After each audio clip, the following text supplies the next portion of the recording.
Did you know that you could have a fruit tree thriving in your backyard, yielding absolutely delicious fruit with basically zero effort? Welcome to today's Explainer, where we're going to unlock the secrets of cultivating a highly productive, low-maintenance fruit oasis right in your own garden. If you've been looking to boost your backyard's self-sufficiency with a truly unique plant, one that's been prized since literally the Roman Empire, well, you are in exactly the right place. So let's dive into this right away with a surprising fact that challenges everything you thought you knew about high-maintenance fruit trees. While many popular backyard fruit trees require constant spraying, careful monitoring, and endless pruning, the Medlar is this incredible, resilient survivor. It offers a fantastic, bountiful harvest very late in the season, right when most other trees in your yard are completely bare. Here is our roadmap for today's Explainer. We'll meet the Medlar tree, cover its ideal growing conditions, walk through the exact steps for planting, discuss daily care and troubleshooting, and finally explore harvesting and uses before wrapping up with some final tips. Section 1. Meet the Medlar tree. Botanical context and species differences. Let's start by clarifying exactly what plant we are talking about here, because there is a very common yet critical mix-up in the gardening world. There is a massive difference between the two very different plants that often get called Medlar. What you're seeing on the left is the frost-hardy common Medlar, or Mespilus germanica. It's a deciduous tree originally from the Caucasus region, and that is our focus today. You have to contrast that with the subtropical Japanese loquat on the right. That one is an evergreen that demands warm climates, and honestly, it will easily freeze to death in a harsh winter, so make sure you're sourcing the right one. Moving right along to Section 2, Ideal Growing Conditions. Climate, soil, and rootstocks. Let's see how we build the literal groundwork for a thriving tree in your specific microclimate. Okay, the absolute most crucial point here is this tree's incredible resilience. Just look at that number, -27 degrees Celsius. That is the critical temperature threshold where the above-ground wood of the common Medlar finally succumbs to the cold. For most winter climates, this plant is practically invincible. Plus, it has a really late spring bloom, usually around late April or May, blooming right alongside quince trees, which means it entirely avoids damage from those pesky late spring frosts. It's also amazingly adaptable, thriving at elevations up to 1,100 meters above sea level. Now, while it does prefer rich, moderately calcareous, or slightly chalky soils, the real secret to its adaptability lies in the rootstock you choose. It's kind of like choosing the right engine for a car. A quince rootstock demands richer soil and consistent summer watering, but if you go with a hawthorn rootstock, it adapts beautifully to poorer, drier soils, even allowing your lawn grass to grow right up to the trunk. Section 3. Planting your Medlar. Step-by-step agronomic guidelines. Armed with the right environment, we are now ready to tackle the actual physical planting process. Choosing high-quality nursery stock is your absolute first step to guaranteeing quick root establishment and an active, vigorous spring start. You'll want to select a sapling that is at least 110 centimeters tall. Check that it has a minimum of 3 well-formed skeletal branches and 3 strong skeletal roots about 30 to 35 centimeters long. This just ensures the young tree has the necessary energy reserves to bounce back from the shock of being transplanted. Following these 3 precise agronomic steps is going to prevent root asphyxiation and give your young tree the best possible foundation. First up, size really does matter for the hole. In light soils, a 50-centimeter cube is totally fine, but if you're dealing with heavy, cold clay, you'll need to dig up to 100-centimeter cube to give those roots actual room to breathe. Oh, and always dig it a month prior to planting.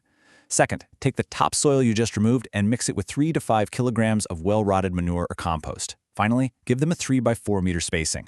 Because the Medlar has a pretty shallow root system, planting them at the correct spacing ensures they aren't competing too heavily with each other for surface water. Section 4. Care and troubleshooting. Maintenance, pruning, and pests. Even the most low-maintenance trees need a little bit of love, so let's break down how to keep your orchard healthy long-term. You are going to love this. The Medlar doesn't produce a lot of excess wood, which means your pruning chores decrease significantly as the tree matures. Right after planting in year 1, you simply cut the main stem back to 70 to 80 centimeters to establish a nice low crown. During years 2 through 4, keep your shears mostly in your pocket. You're really only removing branches that are crossing inwards. And from year 5 onward, you only need to thin out the canopy every 2 to 3 years to improve light penetration. That's it. Now, getting your fertilizing schedule right is a bit of a delicate balance. You absolutely should apply nitrogen early in the spring to kickstart that vegetative growth. But whatever you do, do not apply nitrogen in late summer. Doing so triggers fresh, unripened growth that simply won't have time to harden off before winter arrives. This makes the tree highly susceptible to freezing and worse to a devastating bacterial disease called fire blight. For autumn, potassium and phosphorus mixed with compost are much safer, much better choices. Out in the open garden, mature medlars are absolute tanks. They are famously resistant to pests.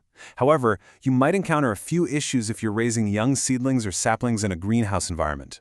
If you do notice aphids, spider mites, or whiteflies, you can immediately apply these targeted biological solutions. A simple blast of water and some organic neem oil works absolute wonders for aphids. Increasing the ambient humidity really deters spider mites, and yellow sticky traps are highly effective for catching whiteflies. Section 5. Harvesting and Uses. The rewards of the Medlar. This is arguably the most exciting part of the whole explainer, harvesting your unique late-season bounty. So this is where the magic happens. You cannot, and I mean you literally cannot, eat these fruits straight off the branch in the summer. They will be rock hard and highly astringent. You have to wait for a process called bledding. This is a fascinating physiological softening process that happens when the fruits are hit by early autumn frosts while still hanging on the tree. The frost breaks down the cell walls, the flesh turns a soft, mushy brown, and it suddenly becomes incredibly sweet, tasting almost like a spiced apple butter or a rich marmalade. Once fully bledded, the nutritional profile of this fruit is just off the charts. It's packed with vitamin C, A, and B complex. They're also incredibly rich in natural pectin, making them the absolute perfect candidate for homemade preserves and marmalades. And interestingly enough, these health benefits aren't exactly a new, trendy discovery. Medlars have been valued for their ability to strengthen gut function and aid digestion going all the way back to the Roman Empire. Section 6. Conclusion and Final Tips. Cultivating Backyard Self-Sufficiency. Let's wrap up everything we've covered today and look at how you can apply this to your own homestead. This quote really hits the nail on the head. To put it simply, growing a medlar is a highly profitable, wonderfully low-risk endeavor for any home gardener. It's low risk because it avoids those spring frosts and completely shrugs off harsh winter freezes. And it's highly rewarding because it gives you this flush of fresh, nutritious fruit late in the year, long after apples and pears are a distant memory. Now, a quick disclaimer. Always remember to tailor these horticultural guidelines to your specific regional microclimate, your soil pH, and your elevation.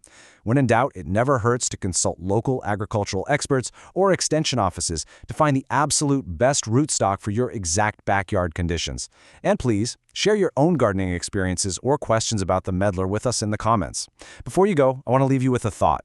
What other forgotten, low-maintenance heirloom fruits are missing from your garden ecosystem right now? Thanks for joining me on this explainer, and happy planting.